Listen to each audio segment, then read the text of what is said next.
एक हसीना थी, एक दीवाना था। दीवाना हसीना की मोहब्बत में फिदा था, लेकिन हसीना की मोहब्बत कुछ और ही थी। हसीना की चाहतों को पूरा करते करते दीवाना चल बसा और हसीना खामोश देखती रही। कुछ ऐसी ही कहानी है सुशांत सिंह राजपूत और रेखा चक्रवर्ती की। दोनों की मुलाकात साल 2012 में हुई थी। उस समय दोनों ने यशराज फिल्म के साथ एक कॉन्ट्रैक्ट साइन किया था। सुशांत यशराज की शुद्ध देसी रोमांस कर रहे थे, वहीं रेखा चक्रवर्ती जो इससे पहले साउथ फिल्मों में काम किया करती थी, वो यशराज की फिल्म मेरे डैड की मारुति से अपना डेब्यू कर रही थी।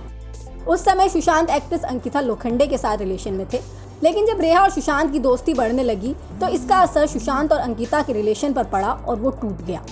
सुशांत और रेखा लंबे समय से साथ थे, लेकिन दोनों की डेटिंग की खबरें पिछले साल अगस्त में आना शुरू हुई, जब दोनों लद्दाख छुट्टियां मनाने गए थे। रेखा फिल्म इंडस्ट्री में पिछले 8 सालों से हैं, लेकिन अभी भी अपनी पहचान नहीं बना पाई और स्ट्रगल कर रही हैं।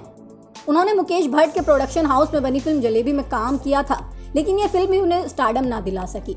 लेकिन जैसे ही रेखा का नाम सुशांत के साथ जुड़ा, वो रातों रात मीडिया के पेज 9 पर आने लगी। जो स्टारडम रेखा को उनकी फिल्में ना दिला सकी, वो सुशांत के साथ रिलेशन ने उन्हें दिला दिए। इसके बाद तो रेखा सुशांत के साथ अपनी फोटो शेयर करने लगी। हालांकि दोनों ने ही कभी अपने रिलेशन को ऑफिशियली कंफर्म नहीं किया और दोनों एक दूसरे को बस बेस्ट फ्रेंड कहते रहे। सुशांत ने सुसाइड से एक रात पहले भी रेखा को फोन किया था, लेकिन सुशांत के पिता के अनुसार रेखा कुछ दिनों पहले ही सुशांत से झगड़ा करके गई थी और नंबर ब्लॉक कर दिया था। इस बात से अंदाजा लगाया जा सकता है कि सुशांत का नंबर ब्लैक लिस्ट में था, जिस वजह से रेखा सुशांत का फोन नहीं उठा पाई। हालांकि सुशांत और रेखा की लव स्टोरी जितनी सरल दिख रही है, उतनी है नहीं। सुशांत के साथ रेखा ने अपना एक जॉइंट अकाउंट खोला। इसके अलावा रेखा और सुशांत ने कई कंपनियां भी साथ खोली, जिनमें रेखा या उनका परिवार का कोई और सदस्य डायरेक्टर की पोस्ट पर था। सुशांत के पिता के अनुसार पिछले 1 साल में सुशांत के अकाउंट से 15 करोड़ की हेराफेरी हुई। अब इसका शक सीधा रेखा पर जाता है, क्योंकि सुशांत के क्रेडिट कार्ड से लेकर बैंक अकाउंट तक सब कुछ रेखा हैंडल कर रही थी। दूसरे शब्दों में कहें तो रेखा सुशांत के पैसों से अपने वो शौक पूरे कर रही थी जो वो शायद अपने पैसों से नहीं कर सकती थी, या फिर हो सकता है कि कहानी कुछ और भी हो। लेकिन सुशांत के पिता के अनुसार सुशांत ने भी इन पर कभी रिएक्ट नहीं किया। सुशांत की सुसाइड से 3-4 दिन पहले ही रेखा ज्वेलरी, क्रेडिट कार्ड, जरूरी कागजात और मेडिकल रिपोर्ट लेकर चली गई थी।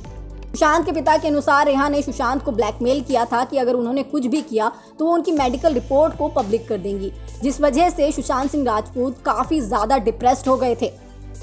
अब यहाँ पर सवाल ये उठता है कि क्या सुशांत सिंह राजपूत के सुसाइड के लिए रेखा चक्रवर्ती जिम्मेदार हैं, या फिर रेखा चक्रवर्ती को मोहरा बनाकर किसी और ने ये पूरा गेम खेला था, या फिर ये भी हो सकता है कि सुशांत सिंह राजपूत के केस में रेखा चक्रवर्ती को सस्पेक्ट बनाकर कोई छुपने की कोशिश कर रहा है।